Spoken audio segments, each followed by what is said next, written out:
Hello friends, welcome to brain engineers. तो आज हम इस वीडियो में एग्रीकल्चर करंट अफेयर्स का लेक्चर नंबर 2 करेंगे। इससे पहले हमने फर्स्ट लेक्चर किया था, और जो अगर आपने नहीं देखा है तो उसको ज़रूर देखिए। और इसमें कुछ और नई जो है न्यूज़ है, जो अपडेट्स हैं करंट करंट एग्रीकल्चर में, उसको हम डिस्कस करेंगे। और वीडियोस के पीडीएफ के लिए आप हमें हमारे जो टेलीग्राम चैनल है उसको ज्वाइन कर सकते हैं। इसका लिंक आपको डिस्क्रिप्शन में मिल जाएगा। और वीडियो जो लेक्चर नंबर 1 है उसका लिंक भी आपको हमारे डिस्क्रिप्शन बॉक्स में नीचे मिल जाएगा, तो उसको भी देख लीजिए आप। ठीक है, तो शुरू करते हैं lecture number 2। First news is Tamil Nadu present separate budget for agriculture. तो तमिलनाडु जो स्टेट है, वहाँ की गवर्नमेंट ने पहली बार जो है एग्रीकल्चर का जो सेपरेट बजट पेश किया है। इससे पहले कभी किसी स्टेट ने जो है ऐसा नहीं किया है। ये पहली स्टेट बनी है तमिलनाडु। ओके, तो बजट के बारे में आपको अगर पता ही होगा कि अभी जो रिसेंटली ये क्या हुआ था कि पहले जो हमारा बजट था वो रेलवे बजट और जो जनरल बजट, दो डिफरेंट बजट पेश किए जाते थे। लेकिन अभी पिछले कुछ सालों में ये गवर्नमेंट है हमारी, इसने जो चेंज कर दिया, तो जो एक ही बजट पेश किया जाता है। ठीक है, नेशनल लेवल पे एक ही बजट पेश किया जाता है। अभी रेलवे का अलग से कोई बजट नहीं है। तो ठीक है, तो लेकिन जो स्टेट गवर्नमेंट है तमिलनाडु की, उसने पहली बार किया है कि एग्रीकल्चर का सेपरेट बजट पेश किया है। तो देखते हैं कि एग्रीकल्चर के जो farm farm minister of agriculture and farmers welfare, जिनका नाम है MRK पेनरसेल्वम। तो प्रोनाउंसिएशन आप ध्यान से देख लीजिएगा क्या है। ओके, तो इन्होंने अगस्त 13 2021 को जो सेपरेट बजट पेश किया है एग्रीकल्चर के लिए। ओके, तो पहली बार हुआ है ऐसा तमिलनाडु की ये जो है स्टेट असेंबली में। और ये जो बजट है इसको इनके जो एग्रीकल्चर मिनिस्टर है उन्होंने डेडिकेट किया है to the farmers who are protesting at New Delhi और national capital against the 3 farm laws. तो जो हमारी सेंट्रल गवर्नमेंट ने 3 एग्रीकल्चर लॉज निकाले थे 2020 में, उसके अगेंस्ट जो प्रोटेस्ट चल रहा है दिल्ली में, बहुत टाइम हो चुका है इसको, करीब करीब 1 साल होने वाला है। तो उसको डेडिकेट करते हुए, उन फार्मर्स को डेडिकेट करते हुए ये सेपरेट जो बजट था वो पेश किया है तमिलनाडु गवर्नमेंट ने। और जो एक अच्छी बात जो है इसकी वो ये है कि इन्होंने जो बजट बनाने के लिए ड्राफ्ट जो किया है, ओके, बजट जब ड्राफ्ट किया है तो उन्होंने डिस्कस किया है इसको फार्मर्स के साथ और रिप्रेजेंटेटिव्स ऑफ फार्मर एसोसिएशन। तो उनके साथ डिस्कस करके कि क्या उनकी नीड्स हैं, किस तरह की ये जो है गवर्नमेंट को स्कीम्स लानी चाहिए फार्मर्स के लिए। तो उस तरीके से उनसे उनके साथ पूरी डिस्कशन करके ही ये जो बजट है वो पेश किया गया। तो फार्मर्स के लिए बहुत अच्छी न्यूज़ है ये, तमिलनाडु जो है स्टेट के फार्मर्स के लिए। ओके, नेक्स्ट देखते हैं second news. BRICS agriculture research platform. तो BRICS agriculture research platform launch किया गया है। तो हमारे जो एग्रीकल्चर मिनिस्टर हैं मिस्टर नरेंद्र सिंह तोमर, ओके, तो उन्होंने अनाउंस किया है ये ब्रिक्स एग्रीकल्चर रिसर्च प्लेटफॉर्म। कहाँ पे बना है ये बनेगा हमारा पूसा न्यू दिल्ली में। ओके, न्यू दिल्ली में बनने जा रहा है, वहाँ पे ये काम करेगा। और ये जो हमारी ब्रिक्स एग्रीकल्चर मिनिस्टर्स की मीटिंग थी, ओके, 11th मीटिंग थी ये, उसमें उन्होंने ये चीज़ जो है अनाउंस किया है हमारे एग्रीकल्चर मिनिस्टर ने। और अगर हम थीम की बात करें तो BRICS partnership for strengthening agro biodiversity for food security and nutrition. Okay, तो ये जो है इसका मीटिंग का ये थीम था। इसका मतलब समझने की कोशिश करते हैं कि हमें क्या करना है कि एग्रो बायोडाइवर्सिटी जो है फूड सिक्योरिटी के लिए और न्यूट्रिशन के लिए उसको हमें स्ट्रेंथन करना है। एग्रो बायोडाइवर्सिटी स्ट्रेंथन करनी है हमारी, मतलब डिफरेंट टाइप्स ऑफ क्रॉप्स और उनकी डिफरेंट वैरायटीज़ लेके आनी है हमें। मतलब उनकी जो बायोडाइवर्सिटी को इंक्रीज़ करना है ताकि जो है न्यूट्रिशन लेवल जो है लोगों का इंक्रीज़ किया जा सके। और जैसे जैसे नई वैरायटीज़ आएंगी, नया एरिया जो है ऐड किए जाएंगे फार्मिंग के लिए, तो उससे जो है total food grain production increase होगी। जैसे हमने फर्स्ट वीडियो में डिस्कस किया था कि एस्टिमेट लगाया जा रहा है इस साल जो है जो हमारी एस्टिमेटेड फूड प्रोडक्शन है वो इंक्रीज़ होने जा रही है। तो वही सब चीज़ें इसमें आती हैं। तो उससे क्या होगा, हमारी फूड सिक्योरिटी ये जो है इंक्रीज़ होगी और न्यूट्रिशन लोगों की इंक्रीज़ होगी। तो उसके लिए ये इसको डेडिकेट करते हुए ये जो प्लेटफॉर्म है एग्रीकल्चर रिसर्च प्लेटफॉर्म जो है लॉन्च किया गया है। इसके अलावा देखते हैं तो इसके अलावा ये जो ग्लोबल प्लेटफॉर्म बोला गया है इसको, for science-led agriculture will help in addressing the issue of world hunger, undernutrition, poverty, and inequality by promoting the sustainable agriculture development through strategic cooperation in agriculture and allied sector।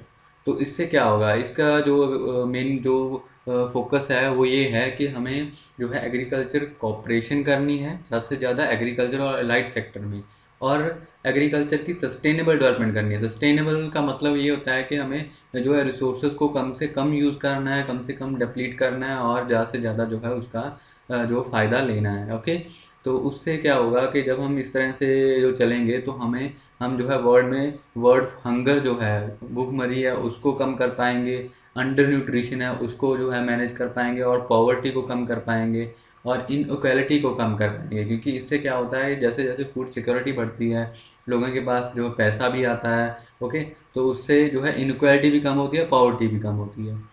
Okay, next, BRICS ARP has been operationalized to intensify the cooperation in the areas of agriculture research, technology, policy, innovation, and capacity building, including technologies for holder farming, and to sustainably increase yields and farmers' income in the BRICS member countries। तो इसका एक और M ये भी है कि हमें जो है कॉपरेशन दिखानी है इन एरियाज़ में, एग्रीकल्चर रिसर्च में, टेक्नोलॉजी में, पॉलिसी में, इनोवेशंस में, और कैपेसिटी बिल्डिंग में, और टेक्नोलॉजीज नई नई लेके आनी है जो स्मॉल होल्डर्स हैं, ठीक है, छोटे फार्मर्स हैं, उनके लिए नई नई टेक्नोलॉजीज लेके आनी है, कैसे हम उनकी जो है यील्ड को इंक्रीज़ कर सकते हैं, कैसे उनकी इनकम को इंक्रीज़ कर सकते हैं। ओके, तो इस एरिया में हमें कॉपरेशन दिखानी है जो ब्रिक्स कंट्रीज़ हैं उनको। तो यहाँ पे उन्हीं की बात हो रही है क्योंकि ब्रिक्स की ये मीटिंग थी, तो वो कंट्रीज है आपस में जो है शेयरिंग करेंगी, नॉलेज शेयरिंग करेंगी, टेक्नोलॉजी शेयर करेंगी और कॉपरेशन दिखाएंगी, ताकि इन जो है जो हमारी ये मेजर प्रॉब्लम्स हैं वर्ल्ड की, उसको टैकल किया जा सके। नेक्स्ट देखते हैं, नेक्स्ट न्यूज़, मत्स्या सेतु। तो एक नई ऐप लॉन्च की गई है, मत्स्या सेतु।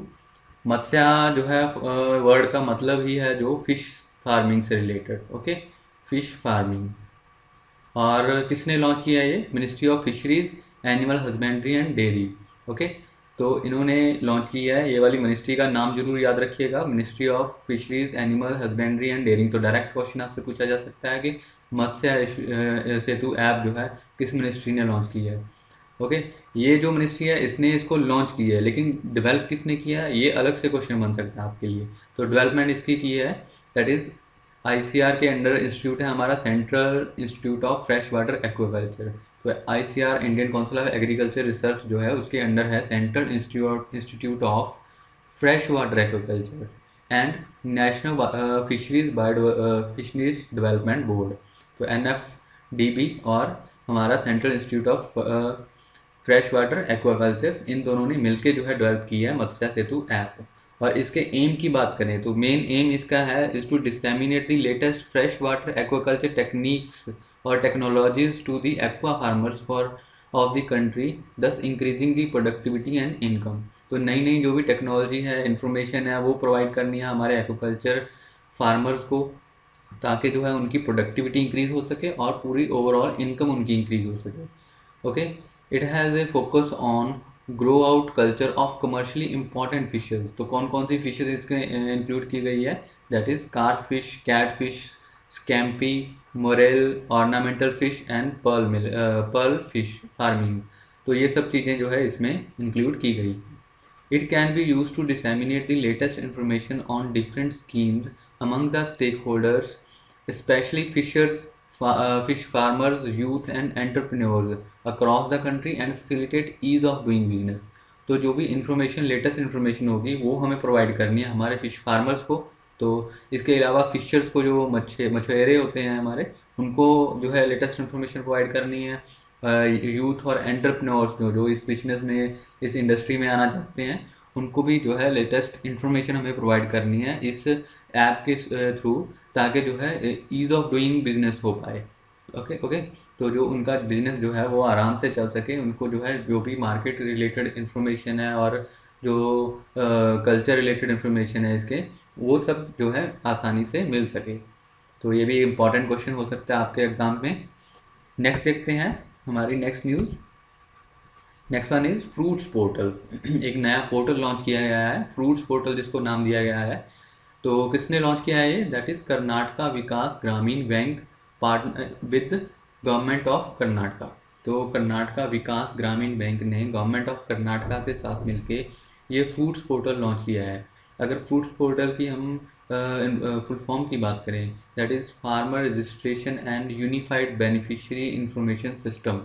तो इन्फो इसकी जो है हमारी फुल फॉर्म है, उसको भी आप याद कर लेना अच्छे से। और किसने लॉन्च किया है ये ज़्यादा इंपॉर्टेंट है, कर्नाटका विकास ग्रामीण bank plus government of Karnataka. और इसके एम की बात करें, this portal is the first of its kind initiative in the country by the state government to collect and store data of the land details of the farmer।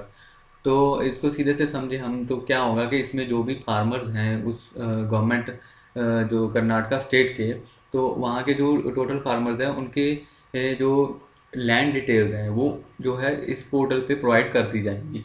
तो जो भी जैसे farmer है वो कभी भी कोई लोन फैसिलिटी लेने के लिए किसी फाइनेंशियल इंस्टीट्यूशन के पास जाता है, लाइक बैंक्स के पास जाता है, तो वहाँ पे जो बैंक है वो इस पोर्टल के थ्रू क्या करेगा, उस जो है फार्मर की डिटेल देखेगा, लैंड डिटेल देखेगा, और उसने इससे पहले क्या क्या उसने लोन फैसिलिटीज़ पहले से ली हुई है अगर है या नहीं है, तो ये चीज़ें जो है ये इन्फॉर्मेशन उसको वहाँ से इस पोर्टल से मिल जाएगी।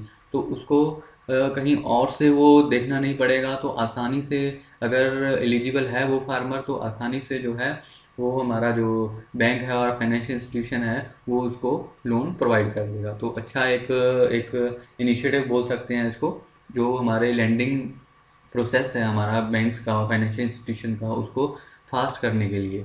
ओके, नेक्स्ट देखते हैं। नेक्स्ट न्यूज़ है हमारी, India's first agriculture export facilitation centre setup at Pune. तो इंडिया का पहला जो है एग्रीकल्चर एक्सपोर्ट फैसिलिटेशन सेंटर बनाया गया है। तो एक्सपोर्ट जो भी होगा एग्रीकल्चर के रिलेटेड उसको फैसिलिटेट करने के लिए, उसमें जो भी जो है उसको ज्वाइन करने जा रहे हैं लोग, उनकी हेल्प करने के लिए ये जो सेंटर जो है बनाया गया है। तो इसको इनॉग्रेट कहाँ किया गया है? That is in Pune Maharashtra में। ओके, पुणे महाराष्ट्र। आगे देखते हैं कि in 2018 India launched agri agri export policy. तो 2018 में इंडिया ने अपनी एग्री एक्सपोर्ट पॉलिसी लॉन्च की थी, जिसका एम था कि जो है एग्रीकल्चर एक्सपोर्ट को हमें इंक्रीज़ करना है। कितना इंक्रीज़ करना है? 60 बिलियन यूएस डॉलर तक। कब तक? 2022 तक। तो एग्री एक्सपोर्ट पॉलिसी जो लॉन्च की थी गवर्नमेंट ने 2018 में, उसका एम था कि हमें एग्रीकल्चर के एक्सपोर्ट को इंक्रीज़ करना है 60 बिलियन डॉलर तक 2022 तक। ओके, तो उसी जो टारगेट को अचीव करने में ये जो एग्रीकल्चर एक्सपोर्ट फैसिलिटेशन सेंटर है एक इम्पॉर्टेंट रोल जो है प्ले कर सकता है। तो ये जो लॉन्च किया है वो है हमारा Maharashtra chamber of commerce and industries and agriculture and NABARD. तो ये दो ऑर्गेनाइजेशंस हैं जिन्होंने मिलके ये जो है सेंटर जो है लॉन्च किया गया है। ओके, आगे देखते हैं। The centre will aid in boosting the agriculture and food export at the state of the state of Maharashtra. तो महाराष्ट्र स्टेट में जो भी एक्सपोर्ट हो रहा है एग्रीकल्चर और फूड का, तो उसको जो है ट्रिगर करने में ये हेल्प करेगा। ये जो है एक तरह का जो वन स्टॉप शॉप होगी। ओके, वन स्टॉप शॉप होगी जिसमें जो है सभी तरह के एग्रीकल्चर फूड प्रोडक्शन जो है हमारी उसको एक्सपोर्ट करने में ये हेल्प करने जाएगा। The centre is open to anyone who is involved in agriculture export. तो कोई भी बंदा जो एग्रीकल्चर एक्सपोर्ट में काम करने जा रहा है, चाहे वो फार्मर हो या फिर कोई जो है इंडस्ट्री वाला हो, ठीक है, तो उन सब के लिए ये जो है ओपन है, इसके डोर जो है ओपन है। वो भी कोई भी जहाँ वहाँ पे जाके अपनी इसकी हेल्प ले सकते हैं कैसे जो है उसको काम करना है। तो it will provide guidance in area such as minimum residue level. तो कई जो है एरियाज़ है जिसमें ये गाइडेंस प्रोवाइड करेगा जो भी इस बिजनेस में आना चाहते हैं लोग। तो जिसमें क्या आता है कि मिनिमम रेजिड्यू लेवल, जैसे जो भी एग्रीकल्चर क्रॉप्स होती हैं उसमें क्या है, उसको ग्रो करने के लिए बहुत से पेस्टिसाइड फर्टिलाइज़र वगैरह यूज़ किए जाते हैं। तो जो है वो उसका रेजिड्यू जो है वो उस क्रॉप के जो है जो प्रोडक्शन है, यील्ड है जो आ रही है हमारी, उसमें जो है रह जाता है कुछ ना कुछ। तो उस रेजिड्यू लेवल को हमें जो है इनको बताया जाएगा कि कितना रेजिड्यू लेवल होना चाहिए अगर आप किसी चीज़ को एक्सपोर्ट करने जा रहे हैं। Second one, orchard management. तो जो फ्रूट्स ग्रो कर रहे हैं जैसे उनके लिए ऑर्चर्ड को कैसे मैनेज करना है, कितनी डेंसिटी पे लगाना है, ठीक है। और किस तरीके से उसको मैनेज करना वो इन्फॉर्मेशन प्रोवाइड की जाएगी। इसके अलावा जो भी वो जो प्रोडक्ट्स जो है उसको भेजना चाहते हैं, एक्सपोर्ट करना चाहते हैं, उसकी ब्रांडिंग कैसे करें, मार्केटिंग कैसे करें, और कंट्री वाइज प्रोटोकॉल्स बताएंगे। जैसे कोई भी किसी चीज़ को अगर एक्सपोर्ट करने जा रहा है तो एक कंट्री में जो है उसकी अलग से रिक्वायरमेंट हो सकती है, दूसरी में उसकी जो है इम्पोर्ट रिक्वायरमेंट अलग हो सकती है। तो उसके रिलेटेड जो है इन्फॉर्मेशन वो भी यहाँ से उसको मिल जाएगी जो इस बिजनेस में आना चाहता है। ओके, तो वहाँ से कंट्री वाइज प्रोटोकॉल प्रोवाइड किए जाएंगे, और special export treatments and government export schemes. Okay, तो गवर्नमेंट की कौन कौन सी स्कीम्स हैं जो उसके बिजनेस को हेल्प कर सकती हैं, ठीक है, तो उसके बारे में भी इंफॉर्मेशन प्रोवाइड की जाएगी। Also the centre will organise awareness programme, workshop and training programme. ये तो जो चीज़ें थी, ये जो जैसे कोई इस बिजनेस में जा रहा है, ओके, तो वो वहाँ पे गया है उनकी हेल्प लेने के लिए, तो अब उसको जो है इन्फॉर्मेशन प्रोवाइड की जाएगी। बाकी इसके अलावा बहुत से अवेयरनेस प्रोग्राम्स और ट्रेनिंग प्रोग्राम चलाए जाएंगे इस सेंटर के द्वारा, agree export centre facilitation centre के द्वारा, जिससे क्या होगा कि लोगों को एजुकेट किया जाएगा कि कैसे उनको जो है एक्सपोर्ट्स में के बिजनेस में आना चाहिए, और एग्रीकल्चर एक्सपोर्ट मेजरली हमें बात करनी चाहिए, तो कैसे आना चाहिए और कैसे वो उसको मैनेज कर सकते हैं और अच्छा प्रॉफिट ले सकते हैं। तो ये सारी चीज़ें जो है इसके अंडर आएगी हमारे एग्रीकल्चर एक्सपोर्ट फैसिलिटेशन सेंटर के अंदर। नेक्स्ट देखते हैं हमारी next news, that is world agri tourism day. तो बहुत ज़्यादा इसमें कुछ नहीं आया है। एग्री टूरिज्म डे कब मनाया जाता है, दो चीज़ें हमें याद रखनी है, एक तो डेट और इसका थीम। डेट है इसकी मई 16, ओके, 16 मई को हर साल जो है मनाया जाता है world agri tourism day. Second one, theme की बात करें तो rural women sustainable entrepreneurship opportunities through agri tourism. तो ये इसका थीम है 2021 के लिए, तो इसको भी याद रखिएगा, क्वेश्चन सीधा सीधा पूछा जा सकता है इसके भी। नेक्स्ट देखते हैं next news, rural infrastructure development fund. तो rural infrastructure development fund RIDF जो है, the national bank of agriculture and rural development NABARD जो है recently announce that it provided 1236 crore रुपए to Assam in 2020-21 from its rural infrastructure development fund. Okay, तो जो नाबार्ड है उसने बताया कि आसाम को पिछले साल में 2020-21 फाइनेंशियल ईयर में 1236 करोड़ रुपए रूरल इंफ्रास्ट्रक्चर डेवलपमेंट फंड में से प्रोवाइड किए गए हैं।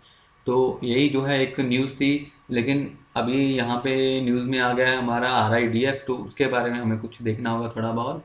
तो ये जो फंड था ये स्टार्ट किया गया था 1995-96 1995-96 में with corpus of 2000 crore 2000 crore रुपए से ये स्टार्ट किया गया था।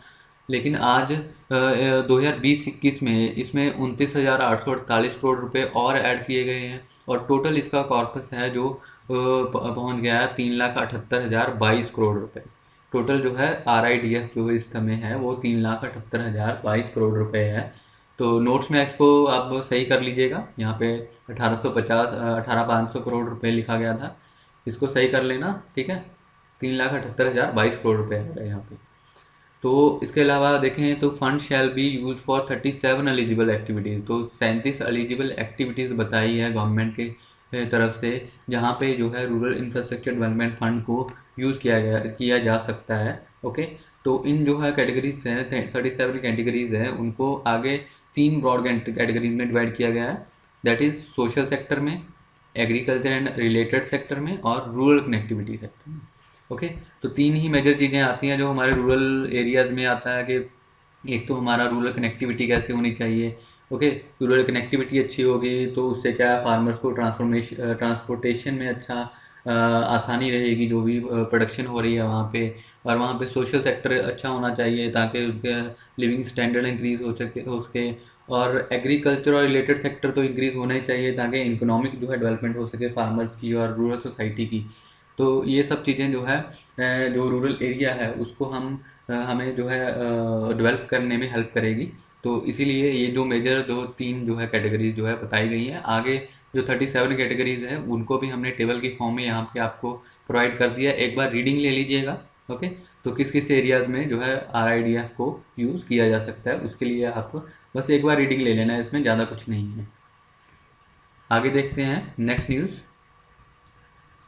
तो ये लास्ट न्यूज़ रहेगा हमारा आज का। Area of summer crops stands by 21.58% from last year. Expand हुआ है एरिया इन समर क्रॉप्स। तो नॉर्मली जो एग्रीकल्चर की बात करें तो उसमें नॉर्मली जो मेजर दो सीज़न होते हैं हमारे, रबी सीज़न और खरीफ सीज़न। ओके, जो रबी सीज़न जो है वो स्टार्ट होता है हमारा, पहले हमें खरीफ सीज़न की बात करनी चाहिए क्योंकि खरीफ से स्टार्ट होता है हमारा जो क्रॉपिंग ईयर होता है। तो खरीफ सीज़न हमारा जून जुलाई में स्टार्ट होता है। ओके, जून जुलाई से स्टार्ट होके ये जाता है हमारा अप्रॉक्सीमेटली अक्टूबर नवंबर तक। ओके, अक्टूबर नवंबर तक जाता है। इसके बाद अगर हम बात करें हमारे रबी सीज़न की तो वो स्टार्ट होता है हमारा अक्टूबर नवंबर से ही स्टार्ट हो जाता है, नवंबर से ही, और वो जाता है आगे हमारा मार्च और अप्रैल तक, मार्च अप्रैल तक जाता है। उसके बाद जो अप्रैल से लेके मार्च अप्रैल से लेके हमारा जून तक का जो टाइम होता है वो खाली टाइम होता है, उसको समर सीजन बोला जाता है, और इसके अलावा इसको जायद सीज़न भी बोला जाता है। ओके, तो इस सीज़न में जायद क्रॉप्स ग्रो की जाती हैं। तो जायद सीज़न का नाम याद रखिएगा, एग्रीकल्चर के स्टूडेंट हैं तो आपने ज़रूर इसके बारे में पढ़ा होगा। ओके, तो जायद सीज़न में जो है समर क्रॉप्स लगाई जाती हैं, तो उसमें जो एरिया है वो इंक्रीज़ हुआ है 21.58% का। तो देखिए इसकी इम्पोर्टेंस जो है क्यों है, ये समझने वाली बात है। जैसे जो हमारा रबी और खरीफ सीज़न है वो मेजर हमारे दो सीज़न हैं। ओके, जिसमें क्या है कि एग्रीकल्चर जो है हमारी होती है मेजरली। लेकिन क्या है कि अभी टाइम के साथ साथ जो हमारी एग्रीकल्चर क्रॉप्स हैं उनकी और वैरायटीज़ हैं उनकी जो यील्ड है वो ऑलमोस्ट स्टेबल हो गई है। उसको और इंक्रीज़ करना बहुत मुश्किल है इस समय। ठीक है, लेकिन हम क्या कर सकते हैं, उसका एरिया इंक्रीज़ कर सकते हैं, लेकिन पॉपुलेशन इंक्रीज़ होने की वजह से एरिया का जो इंक्रीज़ करने का हमारा एक पॉइंट था वो भी थोड़ा रिस्ट्रिक्ट हो रहा है यहाँ पे। तो हम कैसे जो है फार्मर्स को उनकी इनकम इंक्रीज़ कर सकते हैं, कैसे उनको उनकी डेवलपमेंट कर सकते हैं, उसमें हम क्या कर सकते हैं कि नंबर ऑफ़ क्रॉप्स इंक्रीज़ कर सकते हैं। तो जैसे नॉर्मल जो फार्मर्स थे अभी तक जो है साल में दो क्रॉप्स लगा रहे थे, एक रबी सीज़न में एक खरीफ सीज़न में। और अगर वो समर सीज़न को यूज़ करेंगे वहाँ पे एक तीसरी क्रॉप कोई भी शॉर्ट ड्यूरेशन क्रॉप लगाएंगे तो उनके जो है इनकम में वो एक एक्स्ट्रा इनकम जो है आ जाएगी उनके लिए। ओके, और उनकी इकोनॉमिक कंडीशन जो है उनकी इनकम जो है वो इंक्रीज़ हो सकेगी इससे। तो इसीलिए ये इम्पॉर्टेंट है और गवर्नमेंट भी इसमें जो है इस पे ज़्यादा फोकस कर रही है। तो इसलिए ये अब आपकी करंट की एक अच्छी न्यूज़ बन सकती है क्योंकि इसमें 21.58% एक काफ़ी अच्छा अमाउंट है जिसमें इंक्रीज़ हुआ है। आगे देखते हैं, ministry of agriculture farmer welfare recently announced that the area of summer crops has sharply increased by 21.58% as compared to 2020.